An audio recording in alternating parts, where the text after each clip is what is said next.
Good job, brother.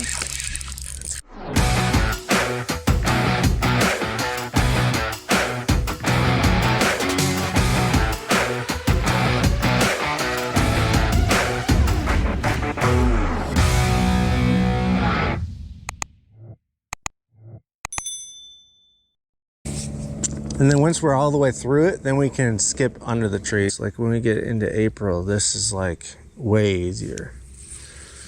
You can make a bad cast and still catch a fish, but not this time of year. It's not very forgiving. There.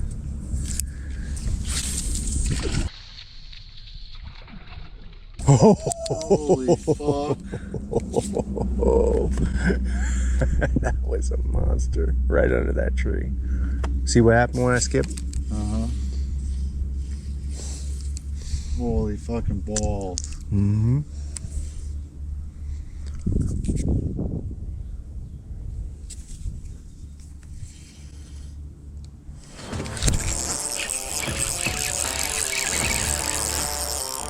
Good job, brother. That's a good one. My brother, kid.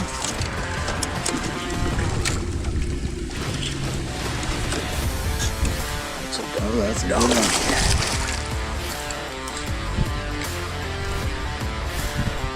Fucking donkey.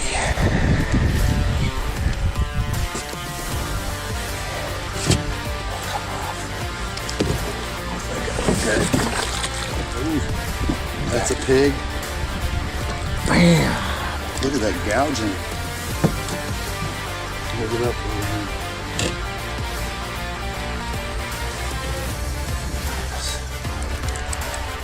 He's like a joker too. Thank God there's roof. He doesn't go anywhere. Yeah, buddy. Right now, so he's on good.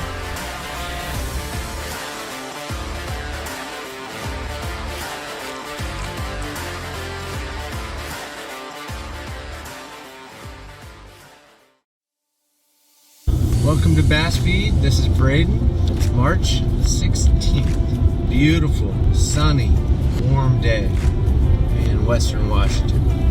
A lot of us have been waiting too long for this weather to come along, and it's been a slow March in general. You know, I got a couple even back in February, and it's just been slow, very slow. Water temps have been just lingering in the low 40s. I have some nice, relatively shallow lakes I like to hit with my little boat, and so I'm going to poke around like I always do in March. This has become a routine. I'm going to look around and try to find some fish that move up shallow. The nice thing is they move up shallow a little early in this lake because it's shallow and dirty. Dirty water tends to push them up shallow a little earlier as well. So at least I know where they're going or where they're already at. And that gives you a huge advantage. And if you're looking to do some very early spring bass fishing and just eager to get that first bite, this is the way to go if you're not on a bass boat, you know, finding these fish offshore. By next winter, next spring, I'll have a nice, should have a nice video together to explain what I did to find these fish and whether or not I could get them to bite and how. Setting that aside, today we're just gonna go get bit in some shallow water, small lakes. This is a good time of year to try for those monsters, those Western Washington monsters. Our March is basically like other places, April, just a month behind. We got some late cold to deal with here. And that's why it's such a task getting these fish to bite in March, especially when we're coming off record-breaking cold, you know, late February, early March. So we're not really in a position to be successful. This is the whole thing. I'm talking to Washingtonians here, primarily Western Washington and other climate zones that are similar. And truthfully, you know, given the amount of followers I have, I'm guessing 90% of y'all are local, and I'll do my best to throw out some tips and tricks and I have some fun hacks. And I deal with my big boat, my little boat. I done a ton of shore angling and dock fishing at parks. So I have a lot of knowledge that is, been pretty successful here in Western Washington. So I also have my fair amount of success in Eastern Washington, but I don't get to put quite the amount of hours as I do in Western Washington. So that's my focal point. And today, if y'all are following this weather, by the time you watch this, it'll be a week or two later, I'm sure. But this is the leading edge, most special time of year to catch these bass. And if you are out this early, then you have a passion and you're looking to get bit. Or you're just looking to get out and figure it out. And that's great too. I was lazy back when I started. I shouldn't say lazy. I just didn't even think fish bit this early. They always said even April was a little early. Everyone always said May is the time. And then I figured out, gosh, April's pretty darn good. Got my PB in April, and I thought, okay, there's some active fish in April. And then I just kept pushing it earlier and earlier and earlier for these, largemouth, particularly. Just seeing how early I can catch these guys. And come to find out, shoot, you put yourself in the right position, you can get bit in early March. And I will do what I can to convey how I go about doing it, and see if you have the patience and persistence to put together similar patterns on your lakes. So my next video will probably focus more on lake selection, because I can't stress how important that is to my success. Finding some lakes, lowland, aim for lowland lakes that if you have a fish finder, check water temps, poke around, drop in different lakes, find out which lakes may be even a few degrees warmer than other lakes in the area. And if you aim for shallow, it's a strange thing to say because a lot of times you avoid dirty water. I would say this early, it wouldn't hurt to have some stain,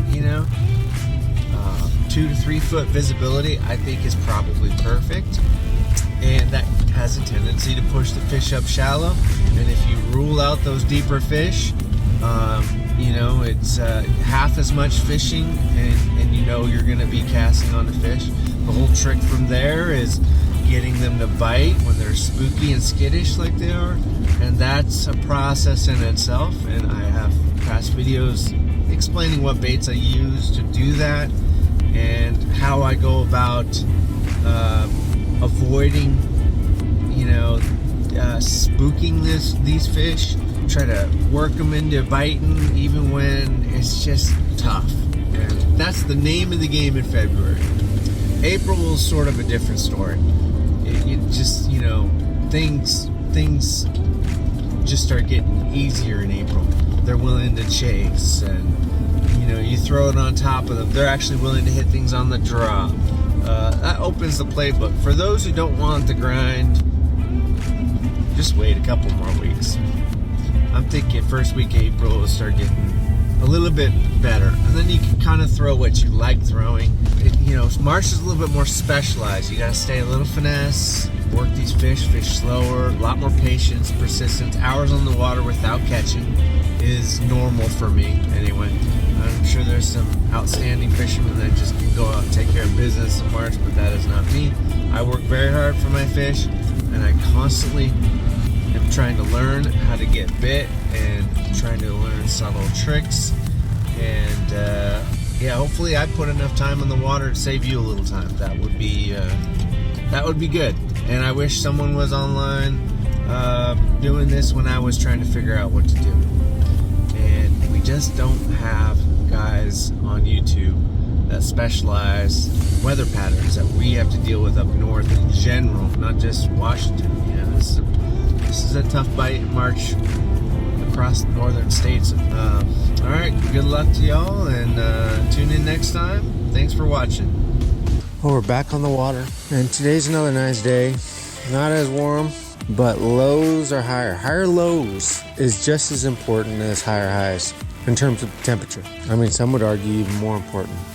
So one thing I found out yesterday is the same thing I find out every year. I scare fish days before I start catching, sometimes a week. So this has happened to me on pond fishing, shore fishing, and certainly since I got my Livingston. Now I just never knew what to quite do about that. I think last year I started to figure it out. And if this is something you deal with or might deal with in the future, if you find you cast and you scare fish, I've touched on this in other videos, but may seem redundant, but this is one of my tricks to catch fish this early in the season. So they do not like that bait hitting the water, as I've been saying. Look, I'm using a 4-inch Senko at the moment because that's what I got bites on yesterday. When you can, you want to drag the bait into where you think those fish are. And I mean drag slowly.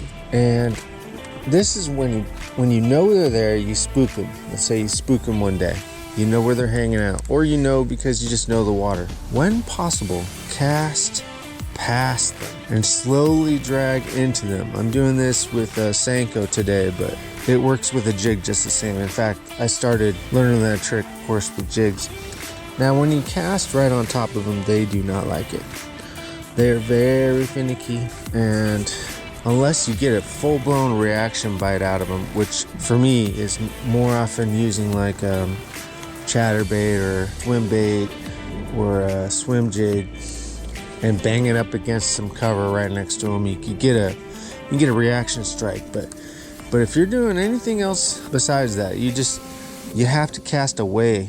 Your bait needs to land away from these fish, which complicates things because a lot of times these fish are on the bank if you're fishing, shallow ponds and lakes like I do in the beginning of the year. And one thing I found that works really well, and I've mentioned this before as well, is when you can cast onto shore, right onto shore, or very close, onto land, or just a little bit into the water. And then if you make a big noise and you already know you made a big noise, wait 30 seconds.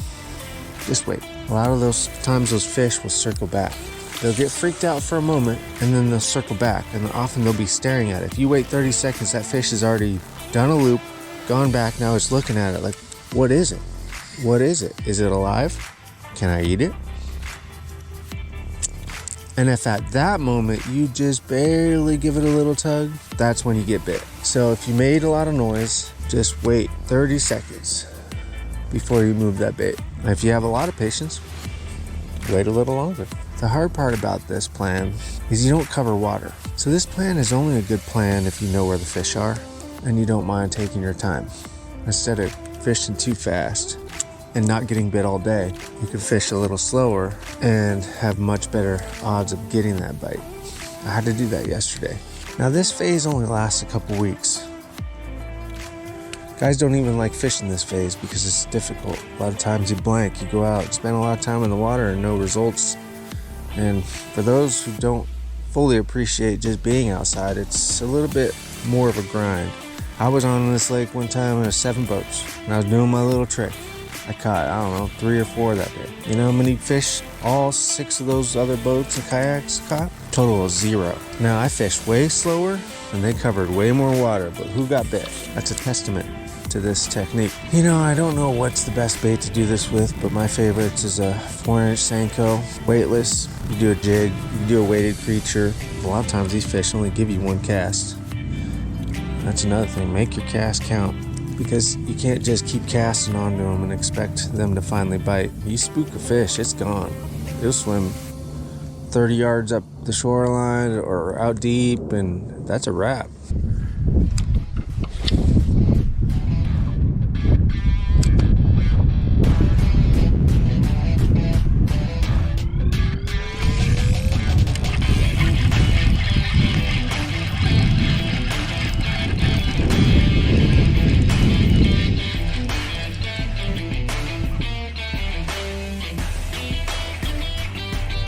There we go.